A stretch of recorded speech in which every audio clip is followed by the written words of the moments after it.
up guys, welcome back to another tech review where I find awesome things to simplify your life. Today we're doing a full review of the TicWatch Pro and comparing it directly with the Samsung Galaxy Watch so that you know which watch is the right one for you. So first of all, we're going to start off with the build quality of the watch, and then into the functionality and ease of use, and then finally into the comparison. And if you want to jump to the comparison, look at the description below and jump there, but I recommend you watching the first part. It will make a lot more sense. So the first thing you're going to notice about the TicWatch Pro is that the screen is very unique. It's its most marketed feature of the watch. It has a dual layered screen. The top layer uses a FSTN LCD panel, and it's supposed to help a lot with the battery life, which we'll get into later. And when this screen is activated, you can see the time, date, and the steps you've taken all the time. It's kind of like an always on display, but in a power saving mode. And when you flick your wrist, that's where the smartwatch comes in, and the second screen beneath it activates. From here you can see that it's a very bright display as well. It's pretty nice, but however, since all the controls are based on swiping the screen here and there, you're gonna have a lot of fingerprints on the screen.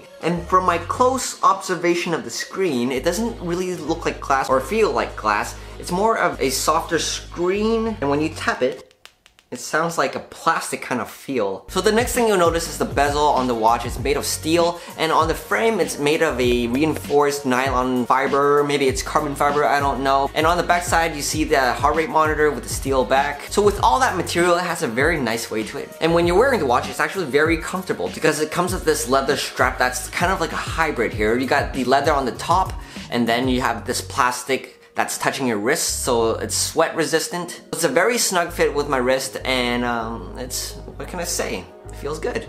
At this point, I think the only other thing they could have improved on is to be able to customize this LCD screen here. Because right now, this uncustomizable watch face looks more like a retro alarm clock versus a retro wristwatch. If they had a watch face like G-Shock or any of the other Casio watches, I think that would look a lot better. But it is what it is. So in short, the watch does feel very premium at this price point, but you might need a screen protector because the first layer of this watch sure as hell ain't glass. So it's very prone to be scratched. Okay, so the next important thing we have to talk about is the battery. Mobvoi has claimed 2 days of battery on this watch, and I can confidently say that it's true. So I've been using this at full power where I'm using 24-hour heart rates. It's always connected to my phone, and I'm getting all these notifications in, and I'm using the Google Assistant sometimes, and I don't have always on display. Because of that dual screen, it's always on anyways. And I can get around 2 days with it, no problem. So good job on you for making the right claims, Mobvoi. So the neat thing about this is that you can turn your watch on essential mode and it can last you 20 to 30 days. And on this mode, the secondary display is on at all times. It still tracks your steps, you can always see your watch and the date, and you can see your heart rate if you press the bottom button. And for all you business folks, I know you're wondering about the call quality. The microphone isn't that good. And as you can see, the microphone is located here on the watch, and the speaker is actually under the watch right here. When I did my test and talked to someone on the other side of the phone in a quiet environment, they did say that my voice is very tinny. I kind of sound like an toy robot. But the speaker on the watch is actually very clear, so it's kind of imbalanced. That being said, I do recommend you connecting your Bluetooth headsets or Bluetooth headphones to your watch and talk through there instead. And the next thing we're going to talk about is the watch's greatest strength and yet its greatest weakness, which is Wear OS by Google. So the great thing about this is that you get Google Assistant. It's one of the best voice assistants out there. You can activate it either by saying "Okay Google" or by holding down the top button on your watch. So in my experience, it captures my voice and my requests very accurately without having me to repeat the same thing 3 times or more, like Bixby over here.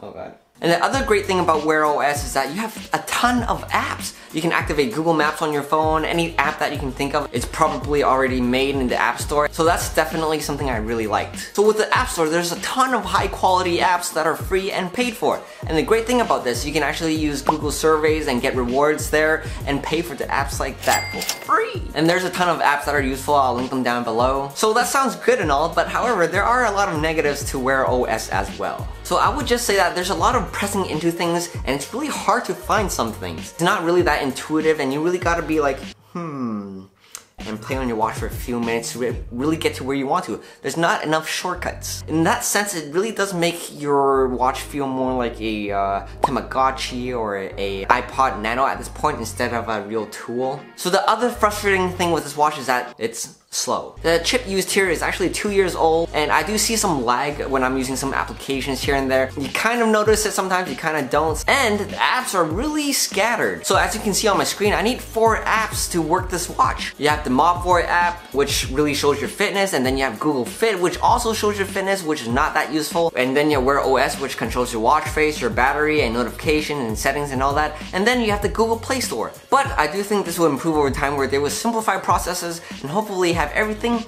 together. So the last important thing to go over is the fitness tracking. And I do have to say up front that it does not have continuous heart rate monitoring. It does give you an average for each hour, but it's not continuous unless you're working out. And it does not have sleep tracking, which is a downfall. But you could download a third-party app called Sleep as Android and track it there. And there's no easy way to store music on this watch. You have to download Play Music and download your offline music there to be able to play it on your runs without your phone. And if you have Spotify, it does have the app, but you cannot store offline music. It's a big problem. So I do think that fitness tracking on the TicWatch Pro is enough for the average user. It can certainly track running and cycling and all that, but you can't take it for swimming. So in short, I do think having a dual layer screen is an innovative and cool idea, but in real life, it's not that practical and kind of gimmicky, but I mean, it doesn't solve the underlying problem with Wear OS. It's just super frustrating to use, and there's a lot more scrolling than is needed on the TicWatch Pro, and it's not Mob4's fault. It's mainly because of Wear OS and how it's just designed. So in the end, I really think Mob4 has done a great job with the TicWatch Pro. The hardware and everything is premium. If you're looking for a beginner level, great looking, everyday use watch, I think you'll be happy with what the TicWatch Pro can offer. But if you're like me, I think it'll be cool for a while, but later on you really start to notice some things and you'll be thinking like, how much can I sell this back out for to get a better watch? That's it for now, guys. Thank you so much for watching. I really hope it helped you make a decision today. Show the video some love by hitting the like button and dropping a comment. Subscribe if you haven't already yet. Turn the bell on to get notified with my upcoming videos, which I'm reviewing the Sony 1000 XM3s. And that's it for now. We'll see you on the next one. Bye!